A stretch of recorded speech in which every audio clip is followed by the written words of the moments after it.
কি ভাবছেন আমার হাতে লাঠি দেখে সবাই আবার ডরায়েন না। এই লাঠিটা বুড়ির লাঠি। এই বুড়ির লাঠির কেরামতি আজকে দেখাবো। তার আগে বাইরের ভিউটা দেখে নেন, কত সুন্দর ভিউ দেখেন সন্ধ্যাবেলায় মাগরিবের নামাজের পরই। আসসালামু আলাইকুম, আমি ঝর্ণা আক্তার চলে আসলাম আবারও ছোট্ট একটি ব্লগ নিয়ে। আসলে আজকে লাঠির কেরামতি দেখাবো। এই লাঠিটা দাদি বুড়ির মানে আমার দাদি ভাবির দাদি আমার জন্য এটা বানিয়ে পাঠাইছে। তো এটার কেরামতি দেখাবো। তো তার জন্য আমি এখানে সুজি আর আম দিয়ে গোলা তৈরি করে নিছি, বেটার তৈরি করে নিছি। এটা দিয়ে আমি আজকে একটা মজার জিনিস বানাবো। আর তার জন্য বুড়ির লাঠিটা দরকার।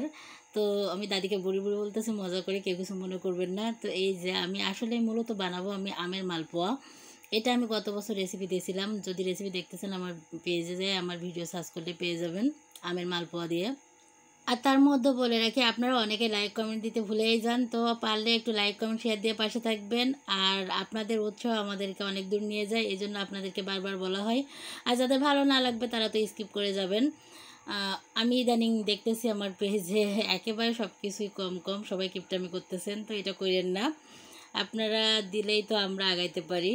তো যাই হোক, আমার মালপোয়া কিন্তু দেখছেন ফুলে কত বড় হয়েছে, মানে ঢোল হয়ে গেছে। আসলে এই আমের মালপোয়াটা অনেক টেস্টি হয়, আপনারা একবার বাসায় বানিয়ে খাবেন, অনেক টেস্টি। আমি তো আমের সিজন আসলে এটা মিসই করি না। আসলে এটা আমার বাসার সবাই পছন্দ করে, বাচ্চারা বেশি। এর ফ্লেভারটা অনেক দারুণ হয়, আর কালারটা তো দেখতেই পাচ্ছেন, জোশ একটা কালারটা ইয়ামি ইয়ামি। তো এই জন্য আর কি। আর আমার মালপোয়াগুলো আজকে কেন জানি গোল হচ্ছিল না, কেমন জানি একটা হচ্ছিল।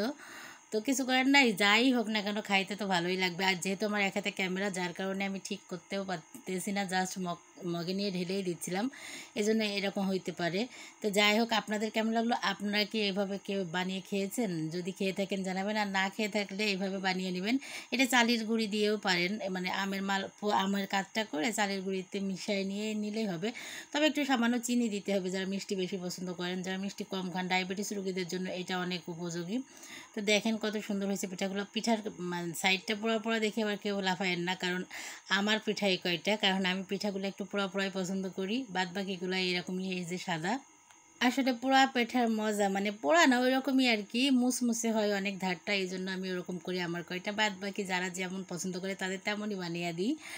আর এটা আমার এত ভালো লাগে, যেটা মানে আমি রোজই বানাইতে পারলেই খুশি হইতাম। আর এখানে যারা চিনি বাঁচাইতে চান, কিপটামি করতে চান, তাদের জন্য তো একেবারে পারফেক্ট। মোটেই চিনি লাগবে না যদি আপনারা হিমসাগর, পালি, ন্যাংরা এই আমগুলা দিয়ে বানান। তো আমি আজকে এখানে নিয়েছিলাম হিমসাগর আম, এই জন্য হিমসাগর আম অনেক মিষ্টি, আমার চিনি কিন্তু বেশি লাগে নাই। আর আমি তো মানে চিনি, আমার বাসায় সবাই বেশি মিষ্টি পছন্দ করে, তাই হালকা একটু চিনিও দিয়েছিলাম। আপনারা না চাইলে না দিবেন, তো ওই আপনাদের ইচ্ছা মতো আর কি। তবে এই পিঠাটা আপনারা বানিয়ে খাবেন, বারবারই বলতেছি, কারণ আপনাদের খাইলেই মনে পড়বে আমার কথা। তো এই ছিল আজকের ভিডিও। ভালো লাগলে লাইক কমেন্ট শেয়ার দিয়ে সাথে থাকবেন। ভালো থাকবেন, আল্লাহ হাফেজ, টাটা।